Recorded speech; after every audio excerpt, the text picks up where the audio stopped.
I'll start with showing a project.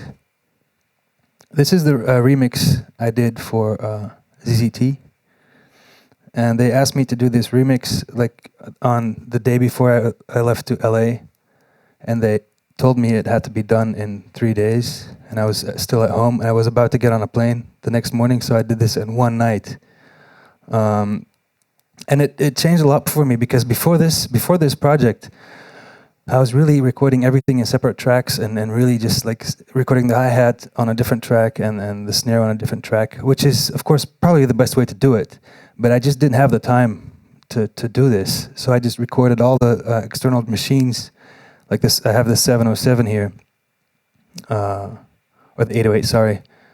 I just recorded this as one stereo track, and then I did the processing. And it actually sounded much better than anything I've done with like my 808 before because it's so raw. Let's see. I don't know if we have sound. Yeah. All right.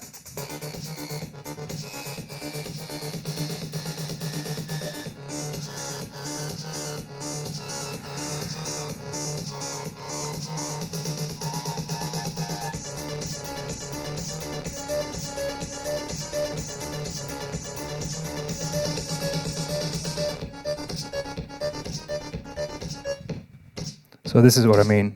It's only the snare and the kick. Of course, I could have recorded this separately, but I just didn't do this because I didn't have the time. I just jammed on it and then tried to fix it afterwards, and it just sounds so much better. Same with the 808.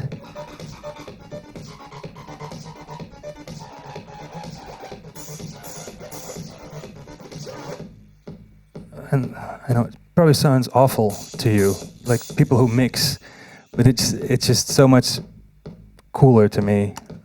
All right, so this remix, I'm just gonna explain what I did, if that's all right. I think this is the only original thing here. Yeah, that's what I got. Maybe, I don't know if anybody knows the original. Yeah. I think so. Oh, and of course the sample. No, that's mine, I think. No, the party's over. This is original, but I put some like delays on it and stuff like that. And then I messed up the voice.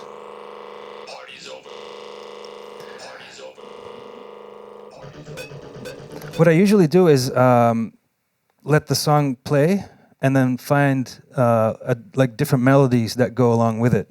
And then sometimes I just end up with a whole bunch, like a complete different track, and I'll keep it for myself. So that's a really cool way to create new stuff. Like I did a remix for this guy called, I forgot his name. He's on Errol Alkin's label. He had like a track in the on an Apple commercial. What, I forgot his name. Gonzalez, Chili Gonzalez. So I did a remix for him, and I did this the same like I always do. Just start adding things and adding melodies, and then well, they didn't like it because it was just a new track, basically. But then the cool thing is that ended up on an album because I already had like kind of that thing laying around. So I used it on the Shinichi Osawa album. So yeah, that's. And this one right here, the Pro 1, that's one of my favorite synths, the Sequential Circuits Pro 1. I just do everything with it. Yeah.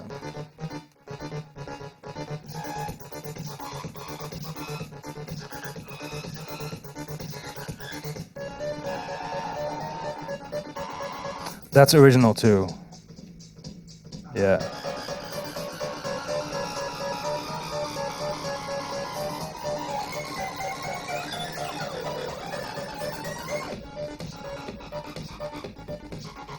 I like the bass here. Okay, so that's one remix project. Does anybody have any questions about this? Yeah, do you usually chop up things like you did the vocals manually, or do you use a machine or an effect to do a repeat like that? Depends on like how I feel. Usually I do it manually. I just start cutting up things and see where I end up. Like here, this is just I think, yeah, I just took like one of this and just like punched in my keyboard on the duplicate, I think. So that's manual. Yeah, and sometimes I'll use effects. The thing about effects is that if you do it manually, I think you have more control. You can really just move things around easier because you have these like stutter effects and stuff like that, which are cool, of course, but you're kind of stuck to how they like their timing and stuff like this, and their randomness. And if you do it manually, you know exactly what you're doing. And if it's not too complicated, it doesn't really take that much time. It's just like you just grab a part and just duplicate it and see what happens. It's so easy, but that's how I usually do it. Just kind of mess it around and just take something from there and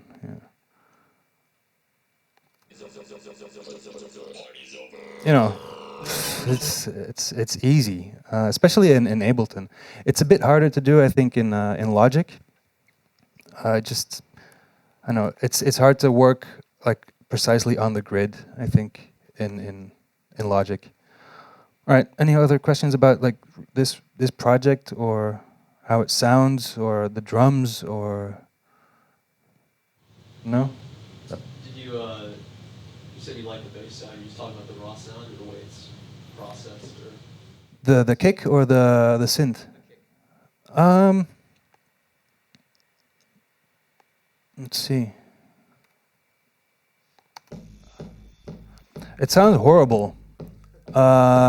Like to most producers, it's like completely distorted and it's got the hi-hat in it and I mean the ride. But I just really like this, and if you can get it mixed into the whole project, like here I got a deep 808 bass and then I layered a 707 just for the attack, like on top of that, and a snare. This is in one stereo channel, just because I didn't have the time, but I kind of like that.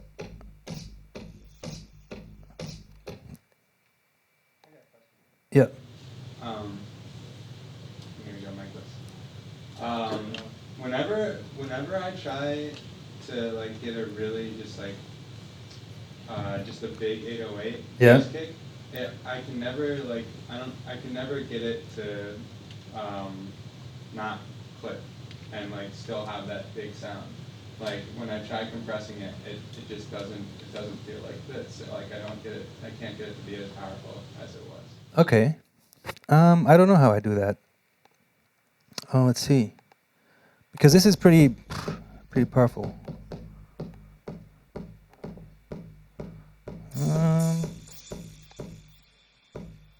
I think I just recorded it like this. I think it just sounds like that. So maybe I just like pushed it when I recorded it. I put it like a small amp on it to get like to get it more gritty. But that's, some people might not like it, but I just push things and I don't mind going all the way in the red. So if it goes in the red, it's not going to blow someone's speaker when they're listening to it? Well, it's going to go in the red on that channel, and this might be against the rules, but I really don't care. Because I always like the way it sounds best when it's in the red, but then I'm worried that it's going to blow someone's speakers when they're listening. Well, if it's not blowing your speakers, it shouldn't blow anybody else's. My speakers are not. How do I keep it, like if one channel's in the red? Yeah. I guess just if the master channel is, in green or yellow, I'm all right. Well, I can pretty much push this as far as I want, it's not going to really affect. Um, Huh. I thought red was dangerous, but well, of course, this is maybe some really bad advice. What I'm, but I never went to school for this, and nobody ever told me how to do this. So I just if it sounds right, to me it's right, you know. Like there's a limiter on the master as well, stopping it from clipping on the master. Yeah, I do actually. Yeah, yeah, yeah, exactly. Yeah. So of course, like if you would just be gentle and keep it down, it's less powerful, I guess. But I'm saying this might be really bad advice because maybe now everybody here is gonna just go in the red the whole time, which is. But I think it's a good balance between just following some rules, but then just doing what you like, and if it sounds right, it's just right, I think. And plus, you've got you have to listen to it with different people as well, I think, and on different systems. Go to listen to it in your car, listen to it at someone's house, listen to it on a big system, listen to it on an iPod, and try to get a good perspective on how things really sound. All right, so that's I think that's rule number one for me. Like if you feel good with it, just go with it. And maybe like a year later, you're gonna say, "Oh man, I was really doing something very bad." But I think that's a process you have to go through. Everybody, right? I think you can learn everything in school, but that doesn't mean you're a good producer. If you just keep to the rules, it might sound very dull.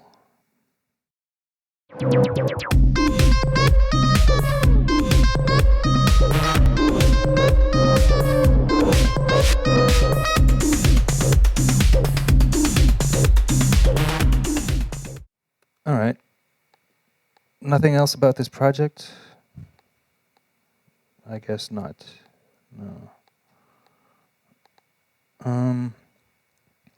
Plus, if they can also adjust things in the mastering.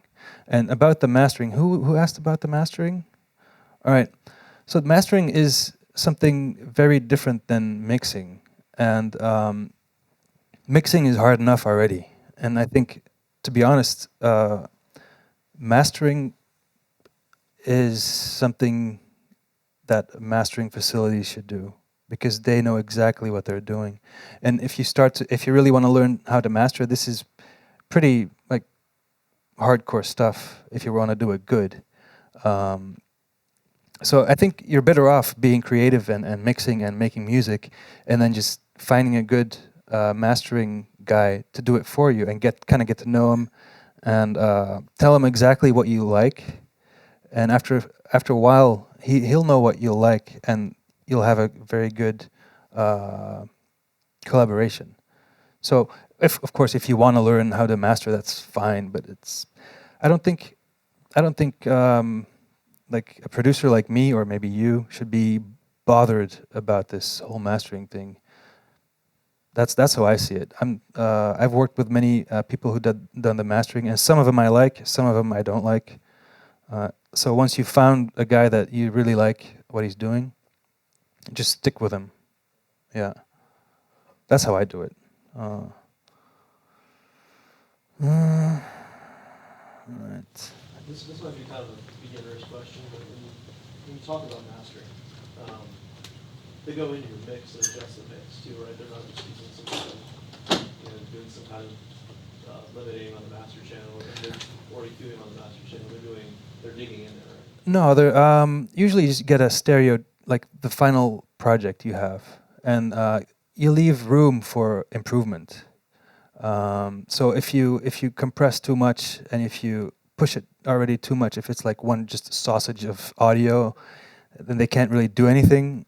Then it's kind of hard for them. So if you got to make it sound like the way you want it to sound, but don't try to make it like the loudest track ever, because they'll do that for you. And the more room you leave for them, the better it's going to work, because then they can do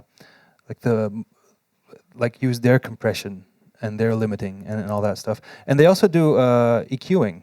They really do EQing, and they can pretty much fix up things that you messed up.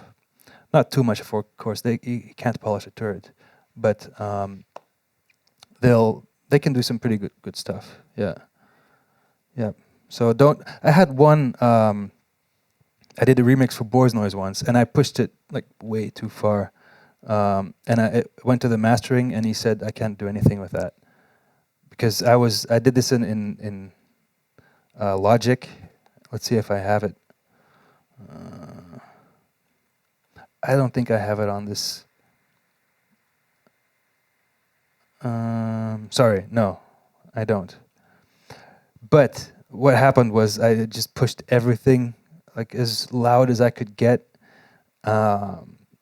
and then there was no way back, because I didn't have the time to go back into the project. And the mastering guy said, "Well, it's fine like this. We're not going to do anything." And then after, like, I thought I was cool, because the mastering guy didn't have to do anything, but I was pretty wrong, which is it's all right. It sounded all right, but it didn't really the bass didn't come through as much as I wanted to in the end. Like in the clubs, it didn't sound the way I wanted it to sound. So, but that's how I learned. Leave some room for the mastering guy, just a little, not too much. What do you give to the mastering person? Do you narrow it down to fewer tracks? Yeah, just a stereo track, just like the final project. That's how it always goes, as far as I know. Maybe other people work in different ways, but like I can only speak from my experience and the people around me. It's just you just get the track, and that's what they use. Yeah. All right. Any more questions about mastering? It's the most boring part, I think, of of the whole process. But it's really important that you find someone who really knows what you want. How long have you been going to the same mastering guy?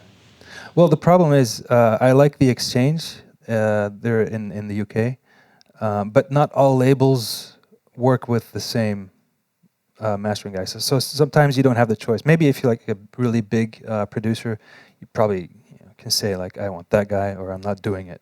But I'm not there yet. But I like the exchange. Yeah, and I've worked with them for a few times. Yeah, and I try to kind of go that way. Like all my old vinyl is like you can read it they etched it in the middle, and the exchange is always in there. So it's kind of a sentimental thing too, I think. Is anybody here doing live sets? Okay. All right. All right. Let's look at an original track. What are some of the difference between Logic and Ableton that you use, or why do you use them separately? Well, sometimes some tracks I can switch between like DAWs a few times. I'll just export the tracks and go to Ableton because I want to work differently. What I really like about Logic, I think the sound quality is pretty much the same nowadays. In like a few years ago, the sound quality of Logic was way better than Ableton, but that kind of changed. So that's not a reason to stick to Logic anymore. What I like about Ableton is that they're continuing to develop new things. They keep on going and going. To where Logic, it feels like it's just kind of stopped. Until I see like a Logic 10, I'm not going to invest too much time in it anymore because it feels like it's the same thing they did with Final Cut Pro. It's like a video program. They kind of killed the Pro about it, and now it's Final Cut Pro X, and they dropped a whole bunch of features. And it's like you could compare it to there's like a slimmed down version called Logic Express. It feels like they just want to make programs that everybody can use, and it's a bit sad because they started out with the pro guys made Apple big, because it was used in film and it was used in music, graphic design, animation, and all these pro facilities, and it feels like they're kind of they have enough money now, so it doesn't really matter because the pro is just like a small part now, and in the past that used to be a really big part. And is there anything that keeps you coming back to Logic that you like over Ableton? Yeah, there's one plugin. It's the what's it called?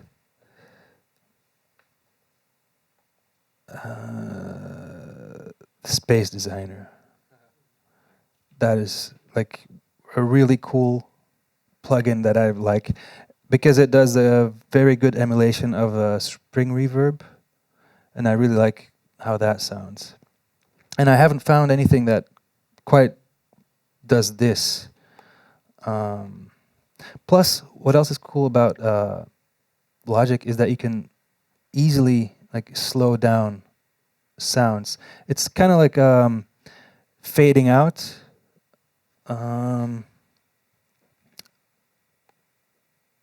But you can slow down things instead of fade out. You can slow down, which is really nice, and that's something I really miss in Ableton, because you gotta go. What you can do is use plugins for that, but what I usually do is just come to Logic and do all that crazy stuff and then export back again. So. Slow them down like a vinyl stop? Slow them down? Yeah. You can do that with plugins. Let's see here. I've got it here. Yeah. See? And you can just manually adjust this whole thing. And that's like, I wish I could do that in Ableton. That would make my life easier. And it's things like Logic. It feels more professional because you have all these shortcuts. Ableton doesn't have enough shortcuts. For some reason, they don't want to follow that. I don't know why. Because, like, if I work in Logic, it's all on the keyboard. It's so much easier. So that's a big difference for me. It feels more professional, to be honest. To where and Ableton feels more like a toy, but a fun toy. And it also sounds good, so it doesn't really matter. All right, let's see. Did I just see a bunch of different saved files of the same project with a bunch of different versions? Yeah, what I do is I just start off with version 1.1, and I save all the time. So this is like small time. I mean, sometimes I go up to 1.40, and then when I make major changes, I'll go to 2.1, and that's really, for me, it works really well because I can really see where I changed big things, and I think it works better to me. But there is a problem in Ableton that once you saved to a new version, you can't undo anymore. So that's kind of a strange thing. They have to fix this. But like I said, I have this one. I think it's this one. Yeah, that's already a bit more. It's only 2.8, but this is a really big project. So I've got this is like a 14-minute project, and I just, every time I change smaller things, I just go to a 0.31, 32. All right. So much space. Sorry? So much space on the hard drive. Oh no, these are really small. I mean, like one of those, I don't even know how big, like a few megabytes. It's It's no big deal. And this is a really good way to have an overview of what you're doing, because that's something I try to really do. I don't use like words as like adventure final, because it's never final. And then you'll have final point like version 2, and then mastered final, and then they'll do it again, and then you're like you end up yeah. I did that in the past, and like wrong versions went to the wrong people, and so this is like maybe this is a good tip right here. Like yeah, because I worked with a lot of systems and over the years, and now I'm doing this, and it's working great.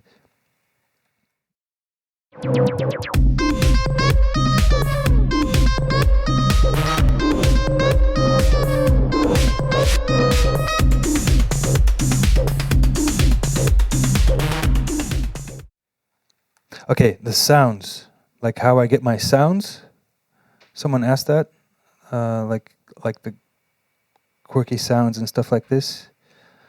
Pretty much, like all the synthesizers and all the plugins and all the drum machines, and everything you use as a source. Some people, I think, forget that they're actually instruments, and they need to be played with. And the better you know them, the more you'll get out of them. So instead of like going through or like starting up 20 plugins or virtual synths and not knowing what buttons do what, like try to focus on one and really figure it out and really know what you're doing. And especially with like hardware, that's much easier because you can sit down in the kitchen with the headphones and just play with it like it's an instrument or a toy. And what else I sometimes do is just get something to record it. Doesn't really have to be your laptop. It can be anything, just like a recorder, even a tape machine. You know, doesn't really matter, or a Walkman, and then just create sounds and twist knobs. And it doesn't really have to be in the rhythm of the track you want to make, or like I've got like loads of samples which are like an hour long. Just record hours and hours of crap, and then like when you'll be working on a song and you won't have any inspiration, and then you'll go through your recordings, what you've done before, and then you'll find this one piece that exactly fits in what you're doing right there and then. And it's not going to be in the exact tempo, but it doesn't really matter because you can time stretch it, or it doesn't even have to be in the right tempo. And like that's what I do. Sometimes I do remixes on the plane, and then of course you don't really have. I don't have synthesizers on the plane. I have the plugins, but I don't really use them that much. But then I'll just go back to what I've recorded before and look for stuff and like paste it right in. All right. So that's how I work with sounds, and it's also with drum machines. Just like hit play and start programming, and if you want, record them on different tracks. If you don't want, doesn't really matter. Like I said, in some remixes now, I just record everything on one track, and I can still EQ what I want. And sometimes it gives you more character if there's stuff that you didn't really want at first, but it's there now, and you have to deal with it. For me, that works perfectly. If you could only use one drum machine, which one would it be? Probably the 808. Yeah, it's a classic. It just sounds so amazing. Yeah, and or maybe the 707. I don't know. The kick of the 707 is just cuts through everything. If you record it like kind of hot, just cuts through everything. All right. Sorry, when you're messing around like that, you're just recording, you're just running analog, right? It's Yeah. whatever you hit on whatever you're punching in just comes straight through, and you're not sequencing or anything. No, because I think like all these steps you add, like every time you have to do something on the screen or adjust something, to make sure it records in tempo or this and that, it takes away some of the magic you have at that moment. If you have just a machine and a recorder, just there's no rules anymore. You don't have to like sync anything up or whatever, you know. But I mean, I know that's how I work. I know probably other people would want to work in a different way, but that's my story. Just it doesn't really matter as long as it feels good.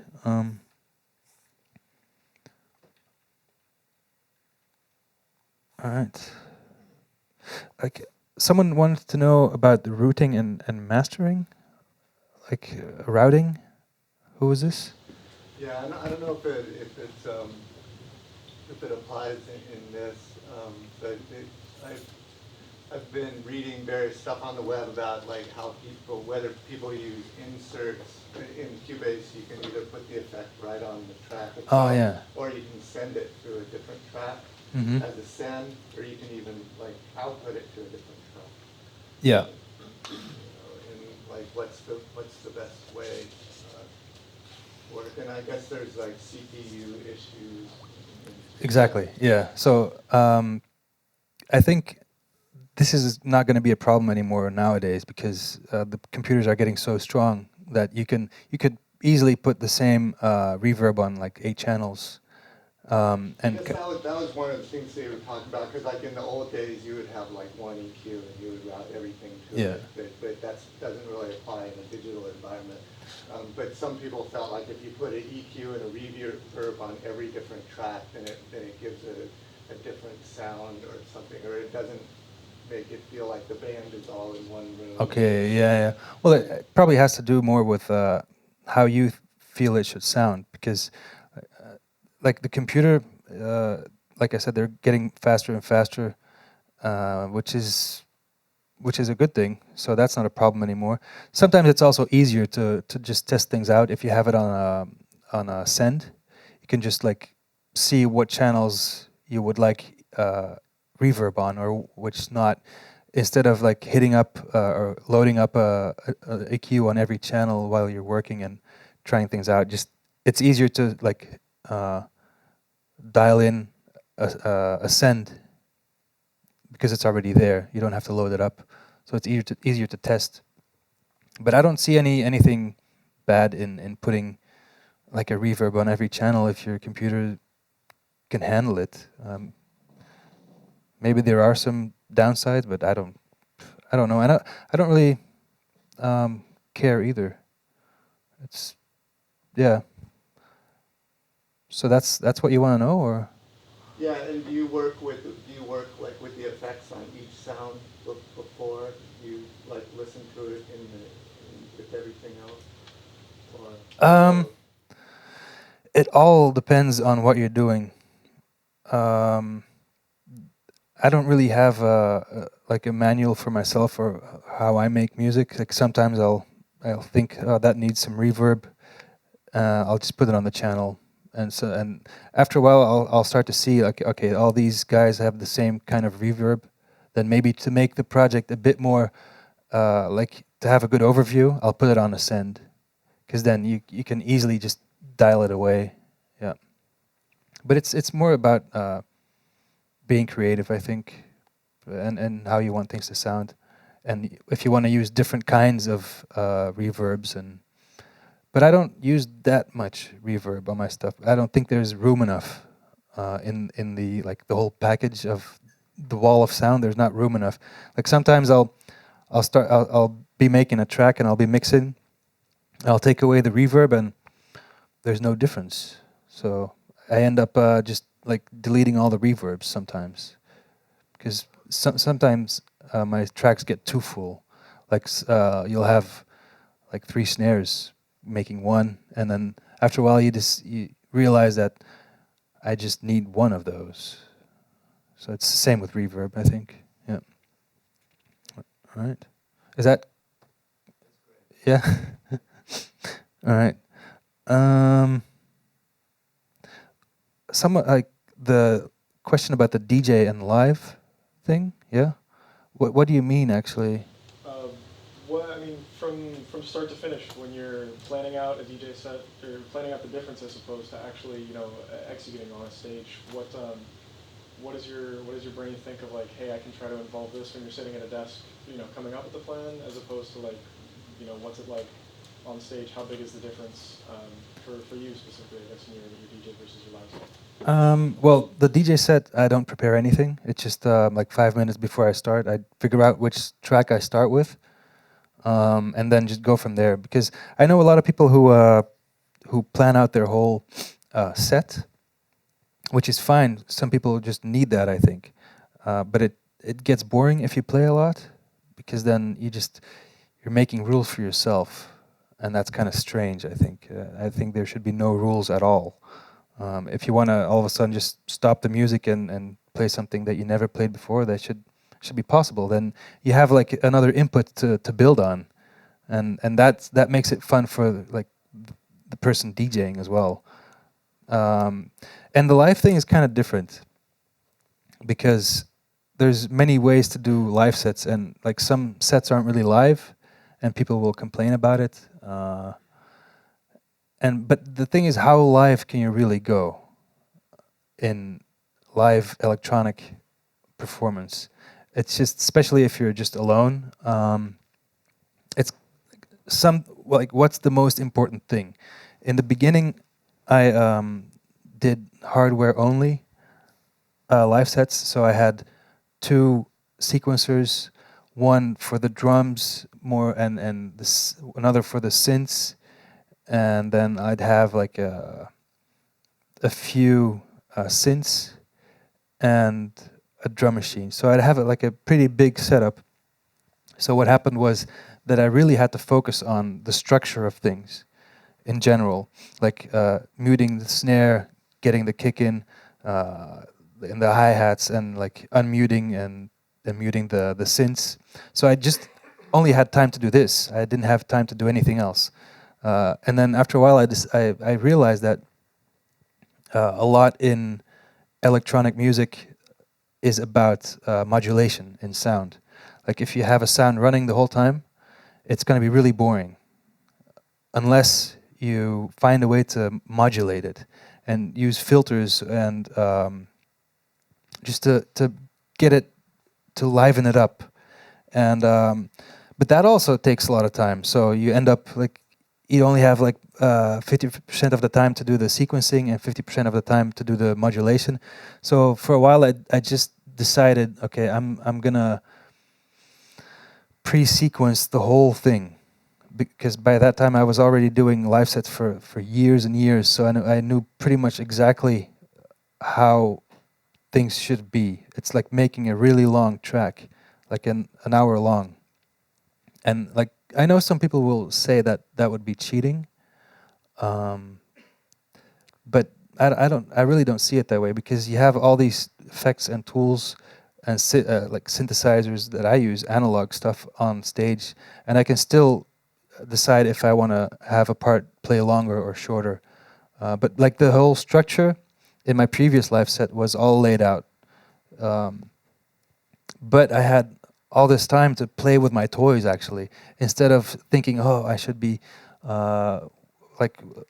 muting the hi-hats, which I did that previously, and I could still do that, but I think the modulating was more important.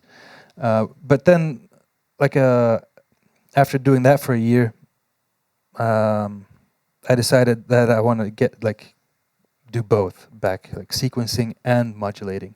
But I've been doing that for such a long time now that I don't have to think about it anymore. So I did the whole sequencing for a long time, and now I did the whole modulating for a long time, and now I can do it blindfolded. So now I can do both.